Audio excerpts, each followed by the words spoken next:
ఓం నమః శివాయ.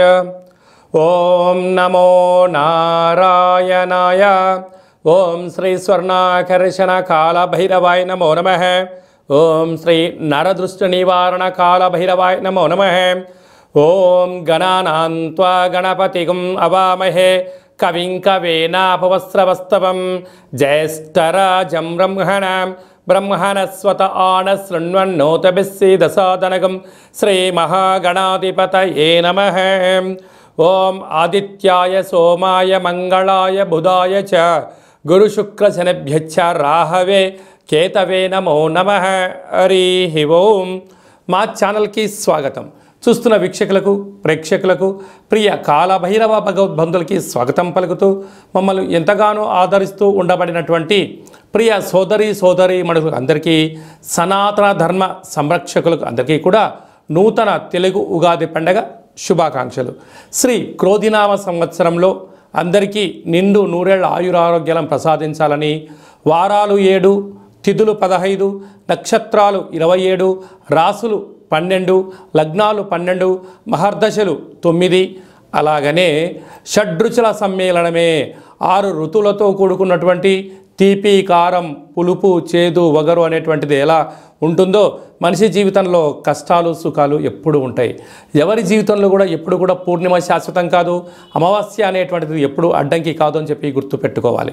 కనుక ఈ 360 రోజులు ఈ క్రోధినామ సంవత్సరంలో 30 సంవత్సరాల తర్వాత శని భగవానుడు తన సొంత గృహంలో ఉండగా వచ్చినటువంటి క్రోధినామ సంవత్సరం కావడం వలన అందరికీ నిండు నూరేళ్ల ఆయురారోగ్యాలని, విద్య, ఉద్యోగ, వ్యాపార, రాజకీయ, సేవారంగ కార్యక్రమాల్లో అన్నింటా విజయం సాధించాలని కోరుకుంటూ ఈ సంవత్సరంలో అందరికీ తెలుగు ఉగాది పండుగ శుభాకాంక్షలు.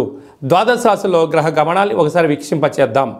మేషరాశిలో గురు సంచార స్థితి, కన్యరాశిలో కేతు భగవాను సంచార స్థితి, కుంభరాశిలో శనిచర స్వామివారు స్వక్షేత్ర సంచార స్థితి, మీనరాశిలో రాహు సంచార స్థితితో ద్వాదశ రాశుల్లో గ్రహ గమనాలు ఈ విధంగా ఉన్నాయి.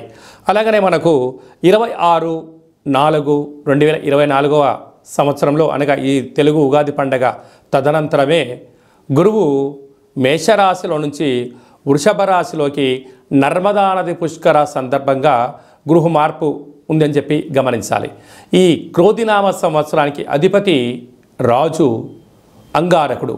ఎందుకనగా ఈ సంవత్సరము మనకు తెలుగు ఉగాది పండగ మంగళవారం రోజు అవ్వడం వలన, మంగళవారానికి అధిపతి కుజ భగవానుడు అవ్వడం వలన, ఈ సంవత్సరానికి రాజు కుజుడు అవ్వడం వలన నిత్యము అనేక మంది క్రోధము, ఆవేశము అనేటువంటి పరిస్థితుల్లో ఉండడము, ఎర్రటి నేలలు, ఎర్రటి పంటలు బాగా పండడము, అద్భుతమైనటువంటి కందులు, మిరప, ఎర్రటి నేలలు, సంపూర్ణమైనటువంటి ఆహార ధాన్యాల ఉత్పత్తులు చాలా అద్భుతంగా ఉంటాయని చెప్పి కూడా గమనించగలగాలి. కాకపోతే ప్రజలందరూ కూడా ధర్మ మార్గంగా ఆధ్యాత్మికంగా ఉండడము, తల్లిదండ్రులను, గురువులను, ధర్మాన్ని ఎవరైతే ఆచరిస్తారో వారికి రుణభయం, రోగభయం, శత్రుభయం, ప్రమాదాలు తొలగిపోతాయని చెప్పి కూడా గమనించగలగాలి. అలాగనే ఈ సంవత్సరము మంత్రివర్యులు శని భగవానుడు అవ్వడం వలన ఆ శని భగవానుడు ప్రస్తుత కాలమాన ప్రకారంగా కుంభరాశిలో సంచారము చేయడం వలన ధర్మ మార్గంగా ఎవరైతే ఉంటారో వారికి చాలా మంచి కాలము అని చెప్పి గమనించగలగాలి. తెల్లటి నువ్వులు, విశేషమైన నీలం రంగు పదార్థాలు, పుష్పాలు, పండ్లు, పదార్థాలు, అద్భుతమైనటువంటి ధర్మ పరిపాలనగా, ధర్మంగా, న్యాయంగా, నీతిగా ఉండబడిన వారికి చాలా మంచి కాలం అని చెప్పి గుర్తుపెట్టుకోగలగాలి. ఎవరైతే అధర్మంగా ఉంటారో, అన్యాయంగా ఉంటారో, రాక్షస జీవన విధానంగా ఉంటారో, గతి తప్పిన జీవన విధానం ఎవరైతే అలవర్చుకుంటారో వారికి అనేక ఇబ్బందులు ఉంటాయని చెప్పి కూడా గమనించగలగాలి. ఈ సంవత్సరము పశుపాలకుడు కృష్ణ పరమాత్ముడు అవడం వలన గోవులు, పశువులు సమృద్ధిగా ఆయురారోగ్యాలుగా ఉండడం, మంచి పాడి, మంచి పంట, ఐశ్వర్యము, సుఖవంతమైన జీవనం ఉండడం జరుగుతుంది అని చెప్పి గమనించాలి. కాకపోతే ఈ సంవత్సరము శుక్రుడు అనేక రకాలమైనటువంటి ప్రభావం అధికంగా ఉండడం వలన అనేక మంది నిత్యము రోజు నూతన వస్త్రాలకు, బంగారు ఆభరణాలకు, వజ్ర వైడూర్యాలకు, విలాసవంతమైన జీవితాలకు, ఆధ్యాత్మిక తీర్థయాత్ర కార్యక్రమాలకి మొగ్గు చూపడం జరుగుతుంటుంది. కాకపోతే విచక్షణారహిత జీవితాన్ని పొందడానికి, మద్యమత్తు మాంసాల జీవితాన్ని పొందడానికి ఎక్కువ మంది మక్కువ చూపించే పరిస్థితి ఉంటుంది. కనుక దయచేసి అలా వెళ్లకుండా ఆధ్యాత్మికమైన చింతనతో మీరు ఉండగలిగితే ఈ సంవత్సరము అందరికీ పట్టిందల్లా బంగారం అయ్యేటువంటి యోగ్యత కనపడుతుందని చెప్పి గమనించాలి. శ్రీ క్రోధినామ సంవత్సరంలో మకర రాశి వారికి ఎలా ఉండబోతుందో ఈ వీడియోలో సవివరంగా సంపూర్ణంగా తెలుసుకుందాం. మకర రాశిలో ఏ నక్షత్రాలు వస్తాయనగా ఉత్తరాషాఢ నక్షత్రంలోని 2, 3, 4 పాదాలు, శ్రవణ నక్షత్రంలోని 4 పాదాలు, ధనిష్ఠా నక్షత్రంలోని 1, 2 పాదం కలిపితే మకర రాశి అవ్వడం జరుగుతుంది. మకర రాశి యొక్క అధిపతి శనేశ్వర స్వామివారు. ఆ స్వామివారు ఈ సంవత్సరము మంత్రివర్యులు అవ్వడం వలన మకర రాశి వారికి యోగం, ఆనందం వీరి సొంతం కాబోతుందని చెప్పి గమనించాలి.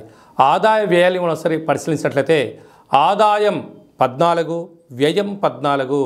చూడండి, మకర రాశి వారు ఎంతటి అదృష్టవంతులు అయ్యా అంటే ఎంతైతే ఖర్చులు ఉన్నాయో అంతే సంపాదించబోతున్నారు. కనుక ప్రతిదీ ఒక ప్రణాళికాబద్ధంగా ఒక నిర్దిష్టమైనటువంటి లెక్కాపత్రాలు ఏర్పరచుకోగలిగితే వీరికన్నా అదృష్టవంతులు ఏ రాశి వారు లేరు అని చెప్పి గమనించగలగాలి. ఎందుకనగా సంపాదించడము, పోగొట్టడం పక్కన పెట్టినట్టయితే ఎలాంటి ఇబ్బందులు లేవు. నదిలో నావ సాగిపోయినట్టు మీ యొక్క జీవన విధానం సాగిపోతుంది. ఒకవైపు 30 సంవత్సరాల తర్వాత ఈ క్రోధినామ సంవత్సరము శని భగవానుడు తన స్వక్షేత్రంలో ఉన్నప్పుడు రావడం వలన ఈ యొక్క మకర రాశి వారికి అద్భుతమైన రోజులు అని చెప్పి గమనించాలి. అలాగనే రాజ్యపూజ్యం 3, అవమానం 1. కనుక విద్యార్థులకు, ఉద్యోగస్తులకు, వ్యాపారస్తులకు, స్వయం వృత్తుల వారికి, పెట్టుబడులు పెట్టేటువంటి వారికి ఎప్పుడు కూడా సమాజం, తల్లిదండ్రులు, బ్యాంకులు సకాలంలో రుణము, ధనం అంది ఆనందకరమైన జీవితానికి వీరే కేంద్ర బిందువులు అని చెప్పి గమనించగలగాలి. అలాగే ఒకసారి మన కందాయ ఫలితాన్ని మనం పరిశీలించినట్లయితే ఆగస్టు పండగ నుండి అంటే శ్రావణ మాసం నుండి తిరిగి ఉగాది పండగ వరకు మధ్య సున్నా, చివరి సున్నా కారణం వలన వాహన ప్రమాదాలు పొంచి ఉన్నాయి. ఉండబడిన వృత్తులలో, ఉద్యోగాల, వ్యాపారాలు ఆటంకాలు రాబోతున్నాయి. దయచేసి రుణాలు ఇవ్వద్దు, రుణాలు తెచ్చుకోవద్దు.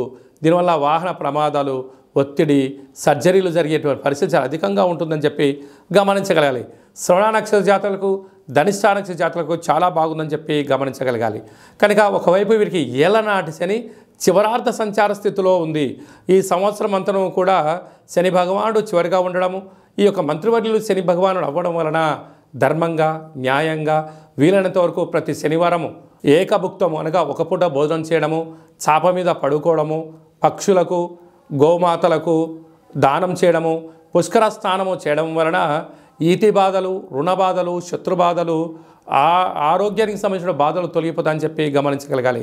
కనుక మీరు స్వర్ణాకర్షణ కాళభైరస్వానికి స్మరణ, స్వర్ణాకర్షణ కాళభైరస్వామి ఆనంద దీపం పూజా మంత్రంలో స్వర్ణాకర్షణ కాళభైరస్వామి ముగ్గును ఇంటి బయట ఏర్పాటు చేసుకోవడం వలన సకల అష్టకష్టాలు తొలగిపోయి ధర్మంగా, న్యాయంగా ఉండడం వలన ఐశ్వర్యం, ఆనందం వీరు సొంతం కాబోతుంది. కనుక మకర రాశి వారంతా అదృష్టవంతులు ఎవరు లేరు అని చెప్పి గమనించాలి.